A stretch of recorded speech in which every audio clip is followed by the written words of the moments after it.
Dear Patriots, before the news starts, please subscribe to our patriotic channel by clicking the subscribe button. Give us a thumbs up to this video. Don't forget to leave your opinion below in the comments section. Share the news on Facebook and Twitter so you friends see it. Thank you. Right after girl gets picture with Mike Pence, an angry leftist mob does the unthinkable. Scripps College student Mackenzie Deutsch got a picture with Vice President Mike Pence and Republican Congresswoman Cathy McMorris Rodgers. Knowing many of her peers from the university were left-leaning, she was hesitant to post the picture on Facebook. But, wanting to share this unique experience after a summer interning for McMorris Rodgers, she posted it anyway. Then, the hate started pouring in. She wrote about the experience in an article for the Claremont Independent, saying, "Shortly after posting the photo, I began receiving vicious comments and private messages accusing me of not caring about LGBTQ rights and attacking me for getting anywhere near the vice president. Close friends and distant acquaintances alike lashed out in fury, subjecting me to lectures, rants, and name-calling, all while ignoring the photo's plainly apolitical context." She continued, "According to my peers, taking a photo with Vice President Pence is anything but neutral. In fact, it constitutes direct violence and oppression against marginalized groups." Fellow students called her vile names like bitch, and mocked her with grossly hyperbolic questions such as, "Did you manage to ask him why he thinks women are second-class citizens? And how many LBGTQ folks do you need to help send to conversion therapy in exchange for reproductive rights from Pence?" Deutsch concluded her essay with a call for unity, saying, "Apparently, when it comes to those with whom they disagree, many of my peers are only capable of disrespectful engagement. This is not as it should be. We need a genuine dialogue, now more than ever." The leftist zeitgeist obsessed with shutting down dialogue and turning to vile name-calling on college campuses is getting out of hand. Deutsch managed to stick up for herself with exceptional grace and class. Let's show this young lady some support by sharing her message of unity out. HT New York Post, Claremont Independent.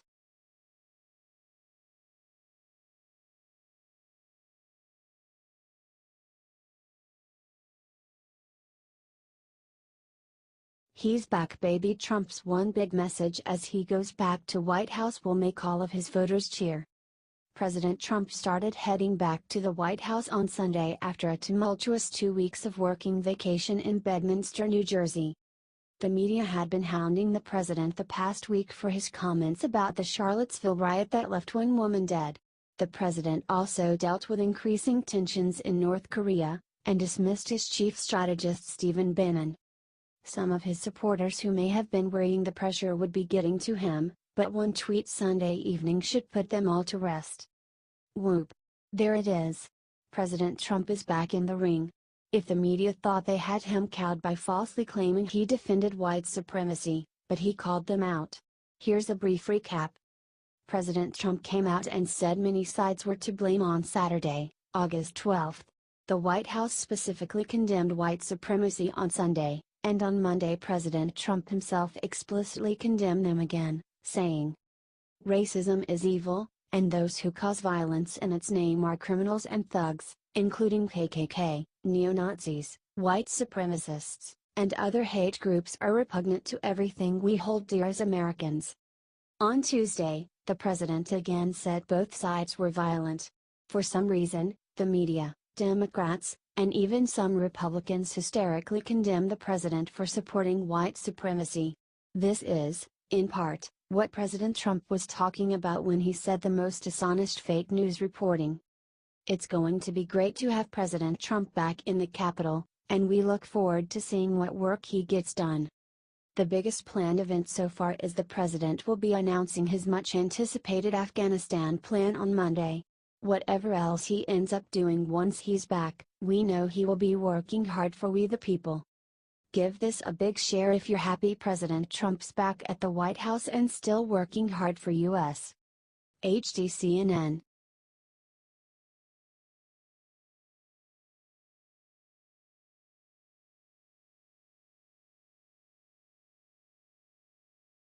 Ivanka Trump just announced something so incredible the world hasn't heard anything like it in years. The whole nation is talking about the solar eclipse that's happening tomorrow. It's the first solar eclipse since 1979 and there's much excitement. One person who is visibly excited as well is Ivanka Trump. She's been tweeting about it recently, in an educational fashion. Ivanka is such a smart lady, with such varied interests. I can just picture her tomorrow, gathering to watch the eclipse with her kids. And maybe with her dad, too. Let's take a moment tomorrow, to forget about all the animosity, and join together as one nation, to celebrate this very rare phenomenon. Where will you be, to watch the eclipse? I'll be in Middle Tennessee, where I will see 2 minutes of the total eclipse. Comment where you'll be watching here and share, so we all come together tomorrow. H.T. The Hill.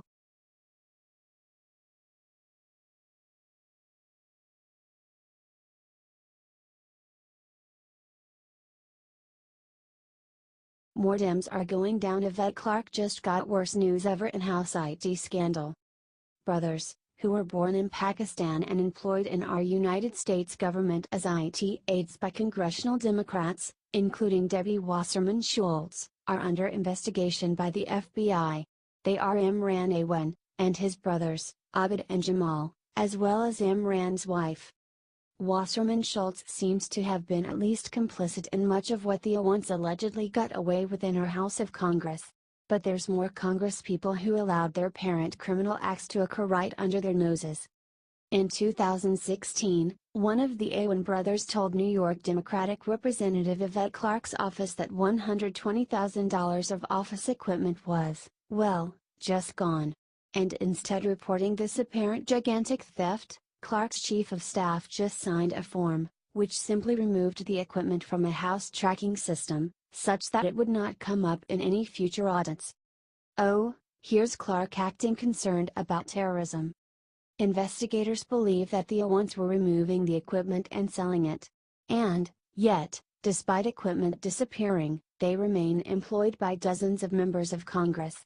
In fact, since 2007, Clarke's IT was handled by Imran, his wife, and Abid. Clarke's office didn't think it was important to alert authorities of the disappeared $120,000 of equipment, until they were asked as part of the probe into these Pakistani-born brothers. Maybe because Congress members can be personally liable for missing equipment? So, take one guess who ultimately paid the price for the loss? One clue: it's a taxpayer-funded office. Do you think these Democratic Congress people are at least complicit in what these criminals have allegedly gotten away with?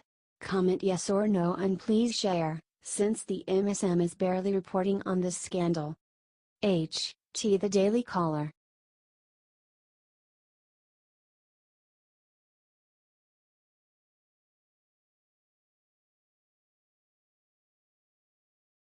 Nowhere to run. What the FBI just said about Awan brothers' IT scandal will have Wasserman Schultz freaking out.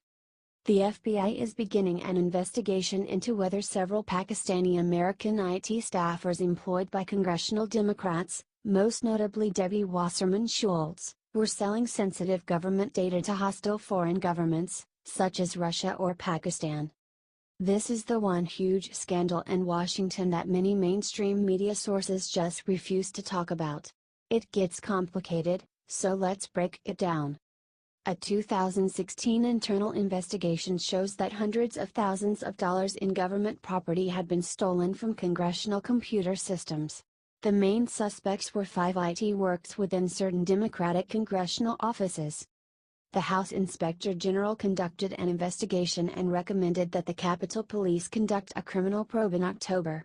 During this investigation, data was found to have been removed from government networks and placed on off-site servers, compromising up to 80 offices. The IT workers did not produce the missing tech for investigators, and were fired in February 2017. All except for the alleged ringleader Imran Awan. Former DNC Chief Representative Debbie Wasserman Schultz kept Awan on her staff until he was arrested last month for unrelated bank fraud charges. The 5 staffers were paid over $4 million over their decade of work. Many, which included Awan, His wife, 2 relatives, and a friend, had little IT experience. A once brother was even convicted of a DWI 1 month before being hired. Wasserman Schultz, for her part, has defended A1, saying he was only transferring data outside the secure network, which I think amounted to use of apps that the House didn't find compliant with our security requirements. She has also suggested that the investigation of A1 was due to racial and ethnic profiling. This story gets fishier and fishier. The new FBI investigation is more evidence that A1 and his crew were up to something, and the MSM's reluctance to cover this story is all the more strange. Liberty Writers has it covered though, and we'll be keeping everyone up to date with the latest, so stay tuned.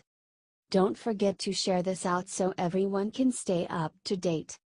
HT New York Post.